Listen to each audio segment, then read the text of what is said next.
खून के इरादे से प्रवीण की आंखें जल रही थी। तान्या के एटीट्यूड से सभी लोग हैरान थे।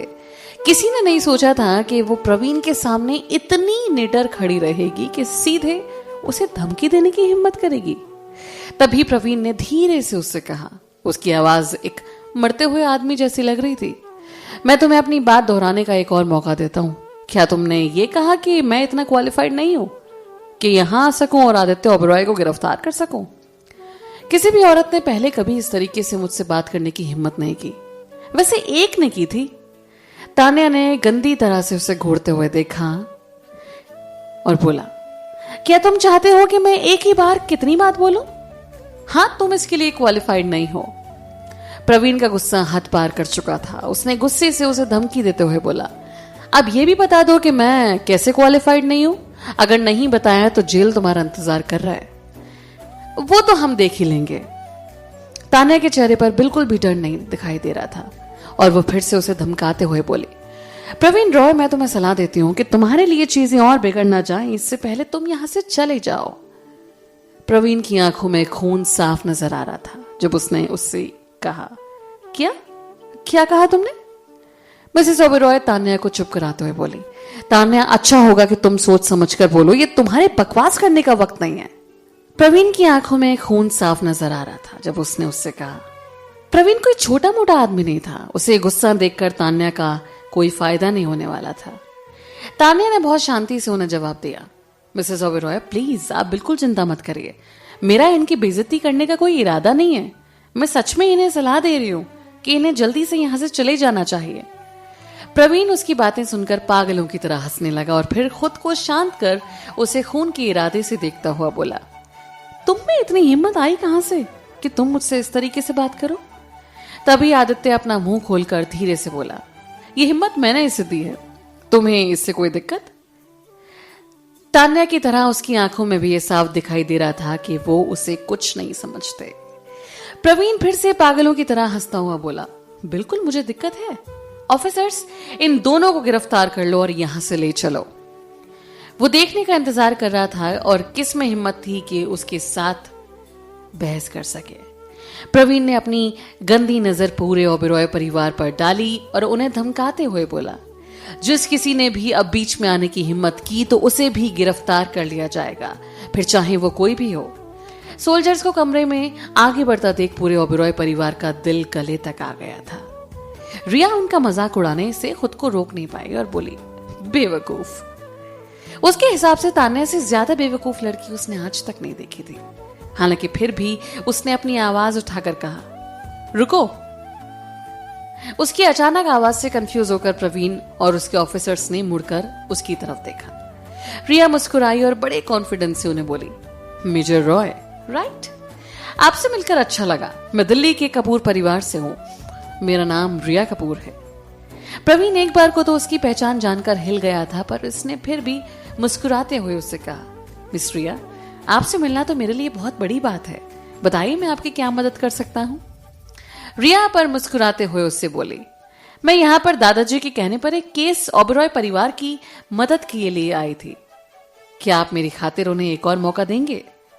प्रवीण ना तो मना कर सकता था, ना ही उसकी बात मान सकता था। मिस रिया, मुझसे इन्हें किस तरह का मौका दिलवाना चाहती हैं आप? ज्यादा कुछ नहीं, मैं बस चाहती हूं कि आप इन्हें 2 दिन का और वक्त दे दें। अगर इन 2 दिनों में भी ओबेरॉय परिवार अपना नाम बचाने के लिए कोई भी सबूत नहीं पेश कर पाया तो आप बेशक इन्हें ले जा सकते हैं। और बिल्कुल, अगर आप मेरी ये बात मान जाते हैं तो मेरा कपूर परिवार इस बात को हमेशा याद रखेगा। प्रवीण कपूर परिवार की औकात और उनके रुतबे से अच्छी तरह वाकिफ था, इसलिए उसने जल्दी से फैसला ले लिया और मुस्कुराते हुए उससे बोला, अगर ये मिस रिया की पर्सनल रिक्वेस्ट है तो मैं इसे मान लेता हूं। उसे पूरा भरोसा था कि ओबेरॉय परिवार को 2 दिनों में कोई भी सबूत नहीं मिलने वाला था, इसलिए उसे भी कोई जल्दी नहीं थी। उससे वो वादा लेने के बाद रिया तान्या और आदित्य की तरफ मुड़ी और मुस्कुराते हुए उनसे बोली, वैसे ये इन पर डिपेंड करता है। अगर आप दोनों झुककर मुझसे माफी मांग लेते हैं तो मैं रिया कपूर अपने पूरे दिल से आपकी मदद करने की कोशिश करूंगी। तान्या ने उसे साफ मना करते हुए कहा, उसकी कोई जरूरत नहीं है। हम तुमसे मदद मांगने के लिए खुद को नहीं गिराएंगे। क्या कहा तुमने? रिया एक कदम दूर खड़े होकर एक पागल औरत को देख रही थी और मन में सोच रही थी कि इसकी हिम्मत कैसे हुई ये सब बोलने की, जबकि इसे मेरी मदद की सख्त जरूरत है। तुम खुद को समझती क्या हो? तुम्हारी हिम्मत भी कैसे हुई कि तुम मुझसे इस तरह बात करो? मेरे एक बार कहने से ही तुम्हारा पूरा परिवार बर्बाद हो सकता है, ठीक है? मेजर रॉय, आप इस पूरे परिवार को गिरफ्तार कर लीजिए, अभी यहां से लेकर जाइए। मैं भी ये देखना चाहती हूं कि किस तरह से ये खुद को बचा पाते हैं, और इस बार आप अपने घुटनों पर भी बैठकर मुझसे माफी मांगेंगे ना, तो भी मैं यहां नहीं आऊंगी। तुम्हारा ओबेरॉय परिवार इसी के लायक है। मैं तुम्हारी बर्बादी देखने का इंतजार करूंगी। अपना मुंह बंद करो। मिसेस ओबेरॉय उस लड़के की काफी बकवास सुन चुकी थी। उसने गुस्से से रिया की तरफ देखा और उस पर भड़कते हुए बोली, मिस रिया, हाँ ये सच है कि हमारे ओबेरॉय परिवार ने तुमसे मदद मांगी थी, पर इसका ये मतलब नहीं कि तुम हमसे एक कदम आगे हो और तुम हमारे सर पर चढ़ के बैठ जाओगी। हम तुम्हारी इज्जत करते हैं, इसलिए तुमसे अच्छे से पेश आ रहे हैं, लेकिन शायद ये हमारी सबसे बड़ी गलती थी, क्योंकि तुम्हारी हरकतें ये देखकर साबित करती हैं कि तुम हमारी इज्जत के लायक नहीं हो। रिया की आंखें गुस्से से लाल हो गई थी। उसने कभी नहीं सोचा था कि मिसेस ओबेरॉय भी उससे इस तरह से बात करेंगी, इसलिए वो लगातार चिल्लाती रही, ठीक है, अगर आपका ओबेरॉय परिवार इतना ही महान है तो ये प्रॉब्लम खुद ही सॉल्व कर लेना। मेरे कपूर परिवार के पास मदद मांगने आने के बारे में सोचना भी मत। वैसे मैं ये देखना चाहती हूँ कि क्या ओबेरॉय परिवार सच में इतना अहंकारी है कि वो मुझसे माफी मांगने के लिए झुकने से ज्यादा अपने परिवार को गिरते हुए देखना पसंद करेगा? तभी दादाजी गुस्से से अपना फैसला सुनाते हुए बोले, अगर कपूर परिवार का भविष्य तुम्हारे जैसे बच्चों के हाथ में है ना, तो लगता है कि तुम्हारे परिवार का गिरना भी कोई ज्यादा दूर नहीं है। और अगर ऐसी बात है तो हमें कुछ नहीं कहना। अगर आप लोग हम लोगों को गिरफ्तार करना चाहते हैं तो हमें ले चलो। मैं भी उस मुजरिम को खुद देखना चाहता हूं जिसने मेरे ओबेरॉय परिवार को इस तरह फंसाने की हिम्मत की है। नरेन भी आगे आकर बोला, मुझे भी ले चलो। मुझे भी देखना है कि किसमें इतनी हिम्मत है कि मिलिट्री कोर्ट में हम ओबेरॉयज पर इल्जाम लगा सके। रजत भी अपने भाई का साथ देते हुए बोला, भैया बिल्कुल ठीक कह रहे हैं, हमारा ओबेरॉय परिवार साथ में खड़ा होगा तो गिरेगा भी साथ में, लेकिन हाँ, असली मुजरिम को खुद के साथ गिराने से पहले नहीं। रिया भड़कने लगी। उसे एहसास हुआ कि उसके दादाजी के उसे यहाँ ओबेरॉय परिवार की मदद करने के लिए भेजना उनकी सबसे बड़ी गलती थी। पूरा ओबेरॉय परिवार बेवकूफों से भरा है और ये जल्दी बर्बाद होने वाले हैं। ये सब देखकर प्रवीण बहुत खुश हो रहा था। उसे इंतजार नहीं हो रहा था पूरे ओबेरॉय परिवार को जेल में घसीटते हुए ले जाने का। उसने अपने आदमियों को हाथ से इशारा करते हुए कहा और ऑर्डर दिया, अगर ऐसी बात है तो इन सबको ले चलो। तभी अचानक तान्या ने उससे पूछा, तुम पक्का ऐसा करने वाले हो? प्रवीण तान्या को मारने तक के लिए तैयार था। लड़की, मेरे काम में लगातार कांटा बनकर तुम खुद के लिए मौत की भीख मांग रही हो। तभी आदित्य बोला, अपने सोल्जर्स के साथ ओबेरॉय मेंशन में घुसकर मौत को तो तुमने बुलावा दे दिया है। प्रवीण रॉय, मुझे ये बात बहुत अफसोस के साथ कहनी पड़ रही है, पर तुमने बहुत बड़ी गलती कर दी है। तान्या बीच में बोली, वो पूरी चाल किसी काम नहीं आई। आदित्य चालाकी से मुस्कुराता हुआ बोला, प्रवीण रॉय, मैं तुम्हें सलाह देता हूं कि जाकर पहले अपनी रिपोर्ट एक बार फिर चेक कर लो, उसके बाद यहां आना। तुम्हें सच में लगता है कि मेरे ओबेरॉय परिवार को फंसाना इतना आसान है? प्रवीण ने फिर से गुस्से में अपनी आंखें छोटी करते हुए उससे कहा, मुझे वो सब करने की कोई जरूरत नहीं है। वैसे आदित्य ओबेरॉय, मेरे पास तुम्हारे लिए एक सलाह है। अपनी आंखें खोलो और चारों तरफ देखो, तुम्हारा और मेरा परिवार खत्म हो चुका है। तभी तान्या ने अचानक कुछ फोटोज निकाली और सीधे प्रवीण के मुंह पर मारती हुई बोली, हमारी आंखें एकदम ठीक हैं, पर तुम्हारी आंखों को जरूर ठीक होने की जरूरत है। सारी फोटोज धीरे धीरे जमीन पर गिर गईं। जब प्रवीण ने उन फोटोज को गौर से देखा तो उसकी आंखें दंग रह गईं और वह पूरी तरह से हैरान हो गया। रजत ने कुछ फोटोज को उठाकर देखा और बोला, ये सब क्या है? वो भी ये देखकर बहुत हैरान हो गए और बोले, ये तो उन लोगों की फोटोज हैं जिन्होंने ओबेरॉय घाट पर हथियार छुपाए थे। तभी दादाजी बेचैन होकर पूछने लगे, आखिर ये क्या हो रहा है? हालांकि वो लोग अभी तक नहीं समझे थे, पर जैसे ही प्रवीण की नजर उन फोटोज पर पड़ी, वो सब कुछ समझ गया था कि वो क्या कहना चाह रहे थे। उसे ये देखकर विश्वास नहीं हो रहा था कि कल रात जो भी हुआ था उन्होंने उसकी पूरी फिल्म बना ली थी। इसके बारे में आदित्य ओबेरॉय और उसके परिवार को कब पता चला? मैं ये होने भी कैसे दे सकता हूं? तान्या को उसे देखकर ये एहसास हुआ और बोली, लगता है तुम इन फोटोज से अच्छी तरह वाकिफ हो। प्रवीण ने फोटोज अपनी नजर उठाकर उसकी तरफ देखा और पता नहीं क्यों उसे उन आंखों में नफरत के साथ साथ एक जाना पहचाना एहसास हुआ। हालांकि वो दिखावा करने में बहुत अच्छा था, इसलिए उसने अपने चेहरे पर कोई एक्सप्रेशन नहीं आने दिया। बजाय इसके उसने उसे धमकाते हुए बोला, तुम क्या कहने की कोशिश कर रही हो और इन फोटोज का क्या मतलब है? और तुम्हें क्या लगता है कि तुम ये सब करके इस इल्जाम से बच जाओगे? तान्या सब कुछ एक बार में नहीं बताना चाहती थी, इसलिए उसने कहा, बिल्कुल नहीं। इन फोटोज के अलावा हमारे पास उस पूरी घटना की रिकॉर्डिंग टेप है जिसमें असली मुजरिम का चेहरा भी साफ दिखाई देगा। प्रवीण के आदमी भी पूरी तरह हिल चुके थे। आदित्य ने उस डर को उसकी आंखों में देखा और बोला, प्रवीण रॉय, असली गद्दार का पता चल चुका है और सबूत के साथ वो पुलिस स्टेशन भी पहुंच चुका है। तुम यहाँ गलत इंसान पर भौंक रहे हो। उसकी बात करें तो आप क्या चाहते हैं कि मैं असली गद्दार का नाम लूं ताकि आप अगली बार सही इंसान को पकड़ने जाएं? प्रवीण अजीब तरह से मुस्कुराते हुए बोला, ऐसा क्या? तो बता ही दो कि गद्दार कौन है। लगता है ये सब रोहन के खास आदमी मिहिर वर्मा ने किया है। आदित्य ने धीरे से मुस्कुराते हुए बोला, लगता है ये सब देखकर मेजर रॉय बहुत हैरान हो गए। सच कहें तो ये हमारे लिए भी बहुत हैरानी वाली बात है। वैसे हमने तो ये सोचा था कि इसके पीछे जरूर किसी बड़े मुजरिम का हाथ होगा, पर अफसोस हमें अभी तक कोई आइडिया नहीं है कि ये कौन है। प्रवीण के चेहरे की मुस्कुराहट वहीं जम गई। उसने जोर से धमकाते हुए कहा, अच्छा होगा कि तुम लोग सच बता दो, नहीं तो सबूत के साथ खेलने के जुर्म में तुम लोगों में से कोई नहीं बचेगा। शायद उसे गुस्सा तो इस बात का आ रहा था कि उसका प्लान पूरी तरह से फेल हो गया। आदित्य पीछे नहीं हटने वाला था। खैर, हम में से कुछ लोग यहाँ अच्छी तरह से जानते हैं कि सबूतों के साथ छेड़छाड़ की गई है या नहीं। और इसके साथ ही मैं मेजर रॉय को यह याद दिलाना चाहता हूं कि जिन लोगों ने भी मेरे ओबेरॉय परिवार को नुकसान पहुंचाने की कोशिश की है, उनका अंत सच में बहुत बुरा होने वाला है। प्रवीण ने अपनी गंदी नजरों से आदित्य को घूरा और बोला, क्या यह धमकी मेरे लिए थी? तभी आदित्य ने उसे जवाब देते हुए कहा, यह तो तुम पर डिपेंड करता है कि तुम मेरी बातों को एक धमकी की तरह लेते हो या नहीं। प्रवीण को उसकी धमकी से बिल्कुल डर नहीं था।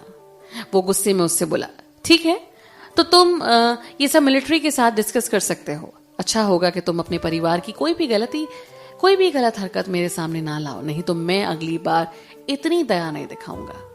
तभी आदित्य उसे ताना मारता हुआ बोला, आज जो तुमने किया है वो दया से भरा हुआ था क्या? वो सब छोड़ो, मैं तुम्हारी सलाह के लिए थैंक यू बोलता हूँ। अपने आदमियों को साथ लो और मेरे घर से अभी इसी वक्त निकल जाओ। प्रवीण ने घूरती हुई नजरों से उसे देखा। वैसे ये सच था कि अब उसके पास ओबेरॉय परिवार की जमीन पर और खड़े होने का कोई कारण नहीं था। चलो यहां से। वो अपने दांत पीसता हुआ मुड़कर वहां से चला गया। किसी ने नहीं देखा कि लास्ट में जाते हुए उसका चेहरा कितना ज्यादा गुस्से में चमक रहा था। हालांकि सब लोगों को यह दिखाई दे रहा था कि उससे अपनी गलती का कितना पछतावा हो रहा था, पर ओबेरॉय परिवार का इससे कोई लेना देना नहीं था, क्योंकि उसे उसकी खुद की लापरवाही और ओवर कॉन्फिडेंस का अच्छा खासा तमाचा पड़ चुका था। उस वक्त प्रवीण के अंदर इतना ज्यादा गुस्सा उबल रहा था कि अगर उसका बस चलता तो वो उसी वक्त उनमें से हर एक इंसान को जान से मार डालता। जो बात उसे सबसे ज्यादा गुस्सा दिला रही थी वो ये सच था कि उसका पूरा प्लान पूरी तरह बर्बाद हो चुका था। ओबेरॉय परिवार के घर से निकलते ही प्रवीण सीधा पुलिस स्टेशन की तरफ भागा। उसे ये जाकर चेक करना था कि सच में मिहिर वर्मा को पकड़ा गया है या नहीं। प्रवीण के वहां से जाते ही ओबेरॉय परिवार के ऊपर से काली छाया पूरी तरह हट चुकी थी। तभी मिसेस ओबेरॉय ने बहुत खुश होकर आदित्य से पूछा, आदित्य, तुमने जो भी कहा क्या वो सच है? क्या हमारे ओबेरॉय परिवार के सारे इल्जाम हट गए हैं? दादाजी के साथ साथ बाकी लोग भी उसे बड़ी उम्मीद के साथ देख रहे थे। तभी आदित्य ने सर हिलाते हुए मुस्कुराकर कहा, ये बिल्कुल सच है। सब कुछ साफ हो चुका है, यहाँ तक कि रोहन पर लगा इल्जाम भी अब उसके नाम से हट चुका है। रजत बहुत एक्साइटेड होकर बोले, सच में? पर ऐसा क्या हुआ और तुमने ये सब कैसे किया? आदित्य ने धीरे से उन्हें जवाब देते हुए कहा, जल्दबाजी की कोई जरूरत नहीं है, चलो पहले अंदर चलते हैं, फिर मैं आपको सब कुछ बताता हूँ। वो मुड़कर जाने लगा और पूरा ओबेरॉय परिवार भी उसके पीछे पीछे गया। सिर्फ तान्या अंदर नहीं जा रही थी। उसने रिया कपूर को घूरते हुए देखा जो अब तक वहां खड़ी थी। उसका चेहरा भी पूरी तरह उतर चुका था। जब उसने तान्या की नजर खुद पर पड़ते हुए देखी तो वो बोली, इस बार तुम लकी थे जो बच गए, पर अगली बार ऐसा नहीं होगा। तभी तान्या ने उसे ताना मारते हुए कहा, क्या यह धमकी है? रिया उस पर भड़कते हुए बोली, मेरे पास इतना टाइम नहीं कि मैं तुम्हारे जैसी बेवकूफ लोगों के पीछे अपना टाइम वेस्ट करूं। तुम लोग अपनी बेवकूफी और अपने घमंड की वजह से एक दिन बहुत बुरी तरह गिरोगे, बस देखते जाओ। तान्या ने रिया की तरफ देखते हुए कहा, अभी तो मुझे सिर्फ एक ही बेवकूफ दिखाई दे रहा है जो यहां से जाने का नाम ही नहीं ले रहा। रिया बेइज्जती से जल भुन रही थी तो बोली, तुम खुद को समझती क्या हो जो तुम्हारी मुझसे इस तरह बात करने की हिम्मत भी हुई? तभी तान्या ने उसे जोरदार थप्पड़ मारा और ओबेरॉय परिवार ने मुड़कर उसे देखा तक नहीं। ये पहली बार था जब रिया कपूर को इतना जोरदार थप्पड़ पड़ा था कि उसका गाल लगभग पूरी तरह से लाल हो गया था। रिया जाने से पहले अपने दांतों को पीसती हुई बोली, मैं कसम खाकर कहती हूं कि तुम्हें मुझसे पंगा लेने के लिए पछताना पड़ेगा। तान्या बड़ी शांति से उसकी तरफ देख रही थी। फिर वो मुड़कर जाने लगी और उसने देखा कि आदित्य उसे ही देख रहा था। तभी आदित्य ने मुड़कर जाती हुई रिया को देखा और फिर चिंता करते हुए तान्या से पूछा, क्या कहा इसने तुमसे? कुछ ज्यादा नहीं। आदित्य जानता था कि तान्या उससे कहीं ज्यादा खुद को संभालने की काबिल थी, इसलिए उससे ज्यादा चिंता नहीं थी। उसने मुस्कुराते हुए उसका हाथ पकड़ा और कहा, आओ अंदर चलते हैं। दादाजी और बाकी सब लोग अब भी हमारे एक्सप्लेनेशन का इंतजार कर रहे हैं। तान्या उसे कुछ बोलना चाहती थी कि वो उसे इन सबसे बाहर रखे। वो खुद उन्हें ये सब ज्यादा अच्छे से समझा सकता था।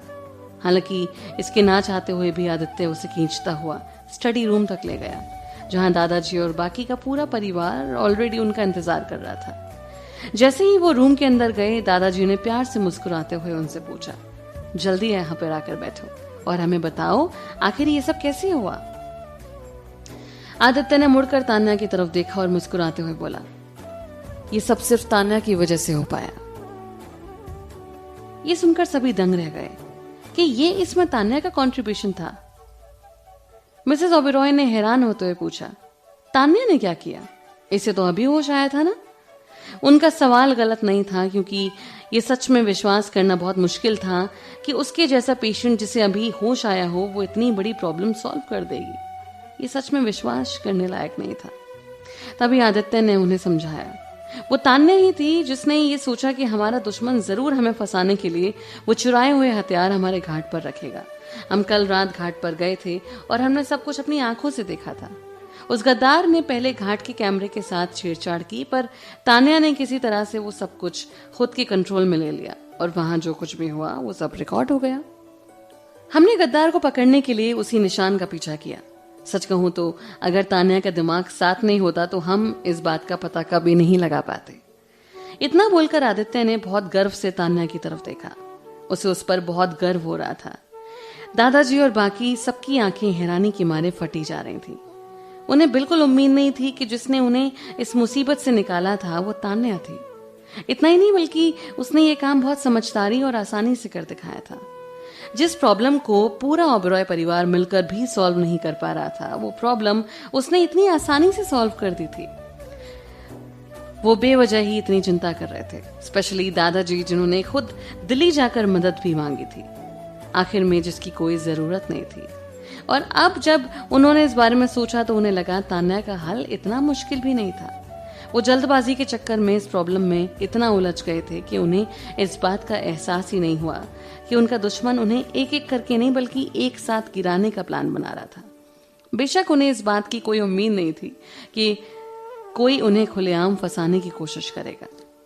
आदित्य ने सही कहा था, अगर तान्या नहीं होती तो शायद ओबेरॉय परिवार इस वक्त भी उसी मुश्किल में उलझा हुआ होता और उस बारे में फिर से सोचा जाए कि प्रवीण कितना घमंडी दिख रहा था, और अगर वो सच में आदित्य को पकड़ कर ले जाता तो जरूर कस्टडी में रहते हुए वो आदित्य के साथ कुछ ना कुछ बुरा तो करता ही, और आदित्य और रोहन के बिना ओबेरॉय परिवार सच में खत्म हो जाता।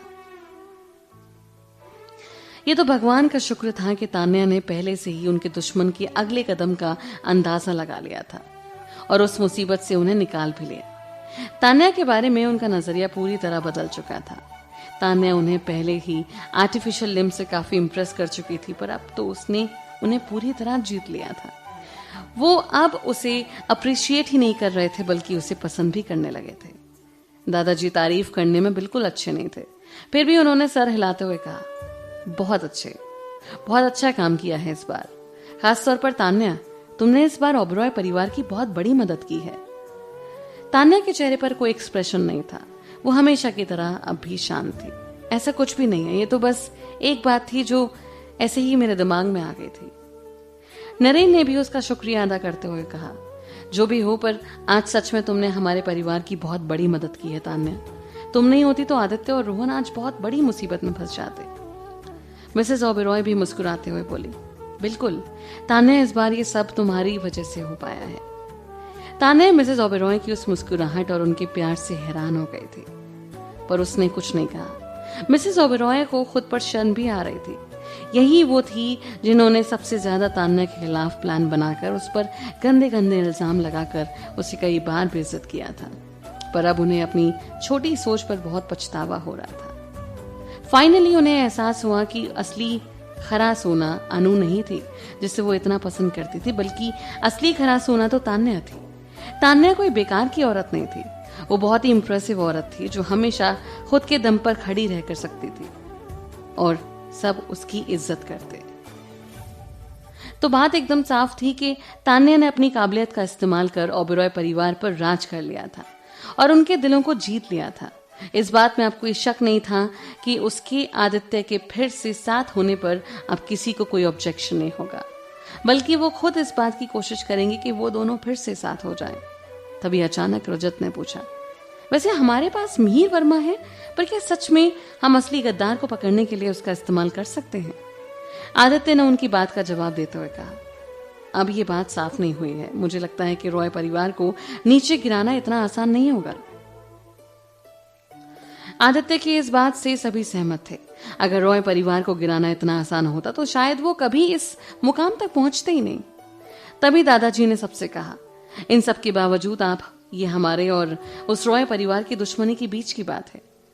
अब से रॉय परिवार के किसी भी मेंबर से केयरफुल रहो और उनके खिलाफ जितना हो सके उतने सबूत इकट्ठा करने की कोशिश करो।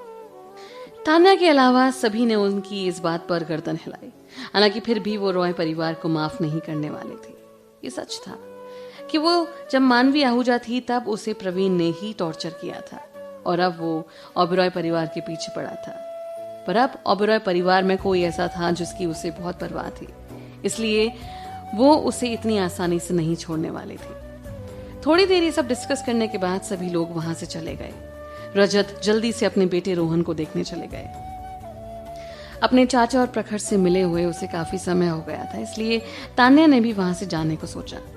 आदित्य ने उसकी बात को समझकर उससे कहा, आओ मैं तुम्हें घर छोड़ देता हूँ।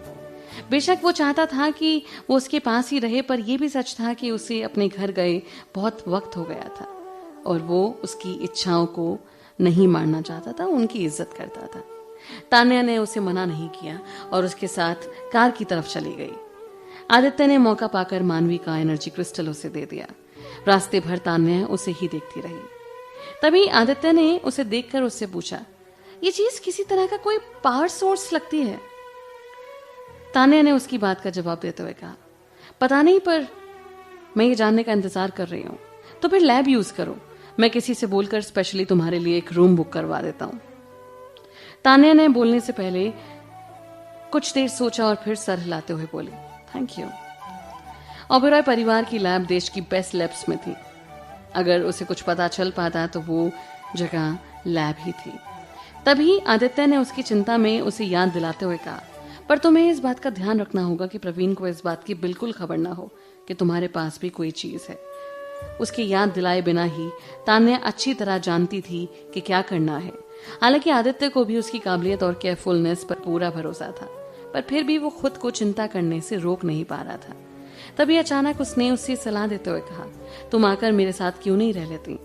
हम रॉय परिवार के खिलाफ एक साथ काम करने वाले हैं और किसे पता कि तुम पर किस तरह का खतरा आने वाला है। मेरे साथ रहो तो कम से कम मैं तुम्हारा ध्यान तो रख पाऊंगा।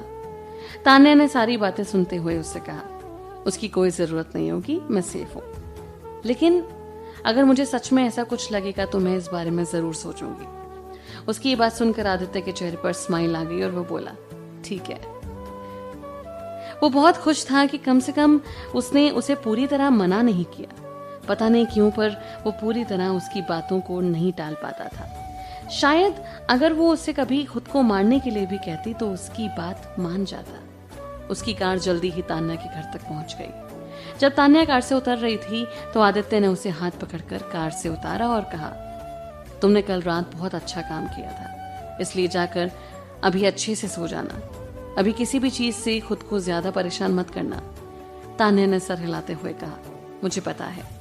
आदित्य की आंखें नम हो गईं और उसने उसके जाने से पहले उसे खींचकर अपने गले से लगाते हुए कहा, ठीक है, अपना ध्यान रखना और किसी भी चीज की जरूरत हो तो मुझे फोन कर देना।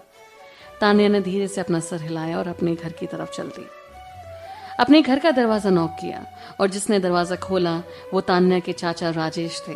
वो तान्या को देखकर लगभग रोने ही वाले थे। तान्या, तुम अपने चाचा को बताए बिना कहाँ ऐसे अचानक आ गई? मैं तुम्हारे आने की खुशी में कुछ बना लेता। अब तुम्हें कैसा लग रहा है? तुम्हारी तबीयत कैसी है? क्या तुम अभी ठीक हो? राजेश उससे एक साथ इतने सारे सवाल पूछ रहे थे कि तान्या को समझ नहीं आ रहा था कि वो उनके किस सवाल का जवाब कब दे। उसे अब भी आदित्य की कार के इंजन की आवाज सुनाई दे रही थी, इसलिए उसने जल्दी ही अपने चाचा का हाथ खींचा और बोली, चाचा चलो पहले अंदर चलते हैं। राजेश ने फाइनली आदित्य को देखा और बोले, ठीक है। उन्होंने बहुत अजीब तरीके से उसे देखकर सर हिलाया। आदित्य ने भी बदले में उन्हें प्यार से देखकर सर हिलाया, जिससे राजेश बहुत हैरान हो गए। उन्होंने सोचा था कि आदित्य जैसे बड़े घर के बच्चों को खुश करना बहुत मुश्किल था, पर ऐसा लग नहीं रहा था। उनके अंदर जाने के बाद फाइनली आदित्य वहां से चला गया। बहुत सारे सवाल तान्या का इंतजार कर रहे थे। वो काफी टाइम से अपने चाचा से नहीं मिली थी, इसलिए उसने उनके सवालों का जवाब दिया और ये भी बताया कि उसने चाचा जी को कितना मिस किया। इसलिए ये तसल्ली कर लेने के बाद कि वो पूरी तरह ठीक थी, राजेश खुशी खुशी बोले, अच्छा हुआ कि तुम वापस आ गई। तुम्हें कोई आइडिया नहीं था कि तुम्हारा पूरा परिवार तुम्हारे लिए कितनी टेंशन में था। अगर तुम्हें कुछ हो जाता तो मैं तुम्हारे पापा को क्या मुंह दिखाता? आखिर तुम उनकी इकलौती बेटी हो। तभी अचानक तान्या ने उनसे पूछा, चाचा क्या आपको पता है पापा और मम्मा कैसे मिले थे? राजेश ने मुस्कुराते हुए उसकी तरफ देखा और बोले, बहुत साल पहले तुम्हारे पापा ने मुझे इस बारे में बताया था। जब वो लोग मिले थे तो हम आहूजा परिवार का कोई नाम नहीं था। उस वक्त तुम्हारे पापा एक छोटे से रेस्टोरेंट के मैनेजर थे। एक दिन अचानक तुम्हारी माँ तुम्हारे पापा के रेस्टोरेंट के सामने आके खड़ी हो गई और पूरा दिन वहां बैठी रही। तभी तुम्हारे पापा को एहसास हुआ कि शायद उन्होंने पूरे दिन से कुछ खाया नहीं, क्योंकि वो पूरा दिन वहीं बैठी थी। और उन्होंने बिना कुछ सोचे उन्हें अंदर बुलाया और उन्हें खाने और घर के बदले एक जॉब ऑफर की। तो इस तरह उनकी मुलाकात हुई थी। हालांकि उसके कुछ टाइम बाद ही तुम्हारी माँ अचानक कहीं चली गई थी, पर उसके 2-3 साल बाद ही वो अचानक फिर से आ गई। उन्होंने तुम्हारे पापा के पास आकर कहा कि वो उन्हें एक होटल खोलने में मदद करेंगी। उन्होंने ज्यादातर पैसे देकर उनकी मदद की और तुम्हारे पापा भी कुछ देर बाद इस बात के लिए मान गए और आखिर उन दोनों के कुछ समय बाद शादी कर ली और तुम्हारा जन्म हुआ। हालांकि पता नहीं क्यों, पर तुम्हारी माँ तुम्हारे पापा को ज्यादा पसंद नहीं करती थी। तुम्हारे पैदा होने के कुछ साल बाद जब उनका बिजनेस ऊंचाइयों पर था, उन्होंने तुम्हारे पापा से तलाक मांगा। उनके सेटलमेंट के हिसाब से उनकी पूरी जायदाद उनमें आधी आधी बंटनी थी और कुछ दिन सोचने के बाद तुम्हारे पापा भी इस बात के लिए मान गए। उन्होंने मुझे बताया था कि तुम्हारी माँ उन्हें बिल्कुल पसंद नहीं करती थी, इसलिए वो इन सब के लिए पहले से ही तैयार थे। वो जानते थे कि कुछ समय बाद वो उनसे तलाक मांगने ही वाली थी। तान्या उनकी बातें सुनकर कंफ्यूज हो गई। पापा को पहले से ही पता था कि उनका तलाक होने वाला था, पर क्यों? मुझे ज्यादा कुछ नहीं पता कि आखिर उन दोनों के बीच में क्या हुआ था। तुम्हारे पापा ज्यादा बोलते नहीं थे, पर मुझे उनके साथ ज्यादा वक्त बिताने के बाद पता चला कि तुम्हारी माँ सच में बहुत अलग थी। बात कुछ ऐसी थी कि वो हम सबसे बिल्कुल अलग थी। बेसिकली राजेश ने जो भी उसे बताया था वो सब जानती थी।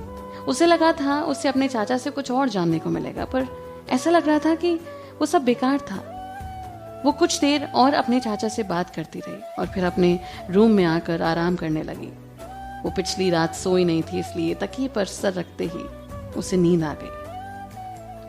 वहीं शहर के दूसरे कोने में कोई ऐसा भी था जिसकी नींद हराम हो गई थी। प्रवीण को खबर मिली थी कि ओबेरॉय परिवार इस इल्जाम से पूरी तरह निकल गया था। उसने कभी सोचा नहीं था कि आदित्य को उसके प्लान के बारे में पहले ही पता चल जाएगा और वो मिहिर वर्मा को पकड़ने में भी कामयाब हो जाएगा। हालांकि अगर मिहिर अपना मुंह नहीं भी खोलता तो भी उसका प्लान पूरी तरह फेल हो चुका था। उसका प्लान तो ये था कि वो एक बार में ही पूरे ओबेरॉय परिवार को खत्म कर देगा और उन्हें सबसे बाहर निकलने तक का मौका नहीं देगा। पर प्लान फेल हो चुका था और उसका प्लान ओबेरॉय परिवार के सामने आने का मतलब ये भी था कि अगली बार उसे उन्हें खत्म करने में और मुश्किल होगी। प्रवीण बहुत गुस्से में था। बेमतलब ओबेरॉय परिवार पर इल्जाम लगाने की वजह से उसे अपने सीनियर से सजा भी मिली थी। प्रवीण को बहुत गुस्सा आ रहा था, पर उसने अपने घर पहुंचने से पहले किसी तरह अपने गुस्से को कंट्रोल कर रखा था। घर में घुसते ही वो एक ज्वालामुखी की तरह फटने लगा और उसने सारी चीजें इधर उधर फेंकना शुरू कर दिया। नॉर्मली प्रवीण सबके सामने बहुत अलग दिखता था, पर अपने घर में आकर उसका गुस्सा बहुत ऊपर जा चुका था।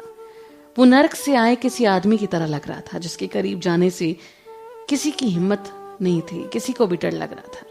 यहां तक कि बाहर खड़े गार्ड ने जब उसे देखा तो उनकी सांस लेने तक की हिम्मत नहीं हुई।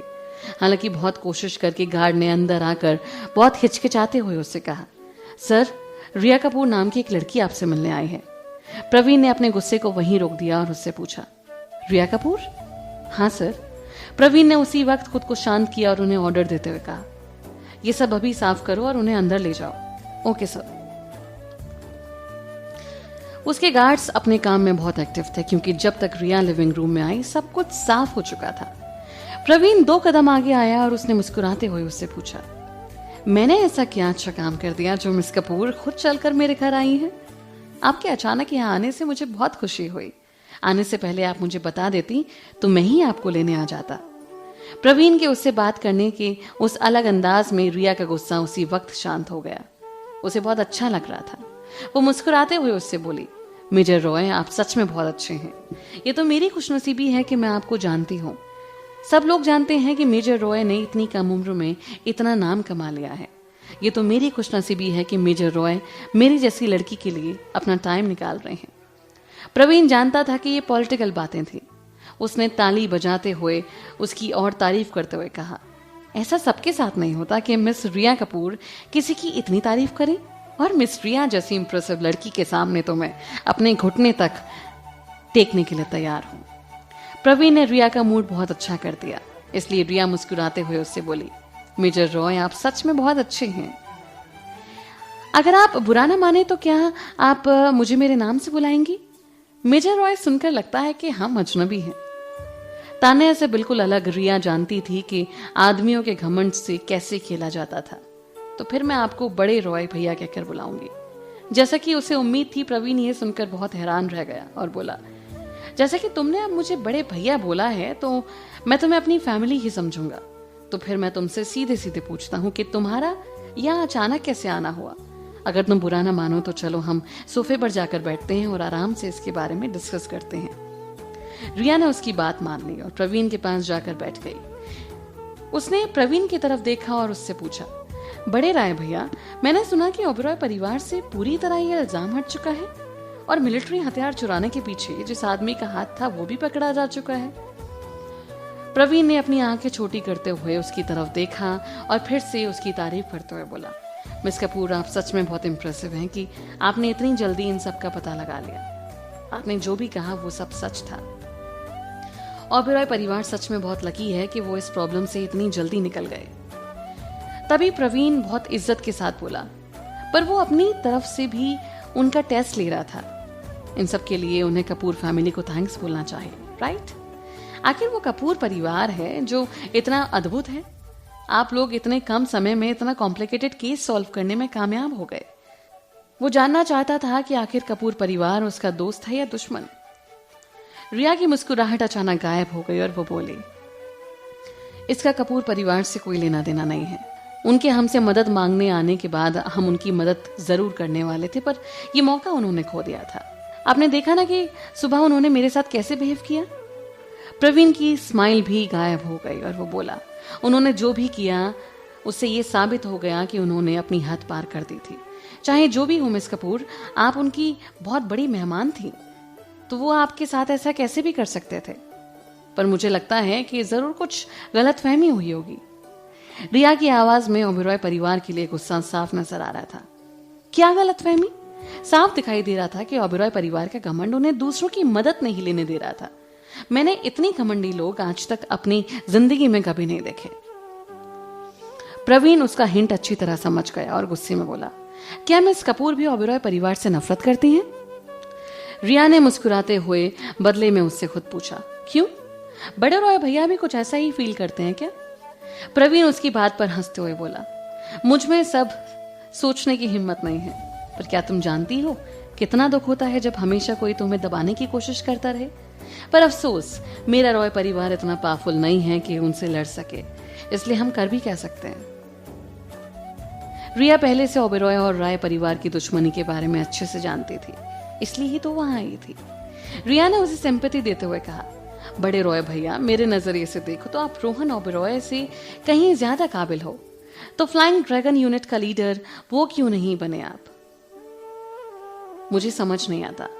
प्रवीण मुस्कुराते हुए बोला, ये मेरे सीनियर का डिसीजन है, मैं इस पर कोई सवाल नहीं उठा सकता। पर यह सुनकर बहुत खुशी हुई कि मिस कपूर को लगता है कि मैं इसकी ज्यादा काबिल हूं। मैं तो सच में फ्लैट हो गया। रिया उसके अनकहे शब्दों को भी समझ गई थी। प्रवीण इस बात से बहुत चिढ़ चुका था कि ओबेरॉय परिवार ने सच में फ्लाइंग ड्रैगन यूनिट के लीडर की पोजीशन उससे छीन ली थी। रिया ने मुस्कुराते हुए उससे कहा, वैसे मैं आपको सजेस्ट करना चाहूंगी कि आपको इतनी जल्दी हार नहीं माननी चाहिए। आपको अगर बुरा ना मानो तो मैं इसमें कुछ मदद कर सकती हूँ। प्रवीण की आंखें चमक उठी और उसने कहा, आप मेरी मदद कर सकती हैं? रिया ने चालाकी भरी मुस्कुराहट के साथ उससे कहा, बिल्कुल। जैसे कि आप जानते ही हो कि मेरी कपूर फैमिली एक रॉयल फैमिली हुआ करती थी और मेरे दादाजी का पूरे इंडिया में बहुत बड़ा नाम है और रॉयल फैमिली की हेल्प करने में हमें कोई प्रॉब्लम नहीं होगी। प्रवीण ने उसी वक्त सीरियस होकर उससे पूछा, मैं बहुत हिम्मत करके ये पूछ रहा हूँ, पर क्या आपकी कपूर फैमिली मेरी हेल्प करेगी? बेशक मैं प्रवीण रॉय आपके इस एहसान को कभी नहीं भूलूंगा। रिया यही सुनने को तो इंतजार कर रही थी। उसने प्रवीण की तरफ देखा और मुस्कुराते हुए बोले, बड़े रॉय भैया, इससे पहले मुझे आपसे कुछ पूछना है और मैं जानना चाहती हूँ कि आपकी ओबेरॉय परिवार को खत्म करने का पागलपन इतना गहरा है। मैं अब किसी बेवकूफ का साथ नहीं दे सकती, है ना? प्रवीण ने गुस्से में उसकी तरफ देखते हुए कहा, मेरी सबसे बड़ी इच्छा तो यह है कि मैं ऊंचाइयों तक ओबेरॉय परिवार के हर एक मेंबर की लाश पर पैर रखकर पहुंचूं। मुझे शक है, क्या मैं इसके लिए ज्यादा डेडिकेटेड नहीं हूं?